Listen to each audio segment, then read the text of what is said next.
How to turn off typing indicator on Messenger. Hey everyone, welcome back to the channel. In today's video, I'll show you how to turn off typing indicator on Messenger. So now without further ado, let's get started. So here first thing first, open the Messenger app on your phone.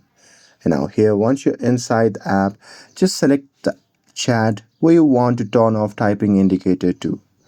And now here, once you're inside the chat, just tap on the person's name at the top. And now here, once you see the interface like this, you simply have to scroll down and there you'll see the option labeled as typing indicator. So simply tap on it.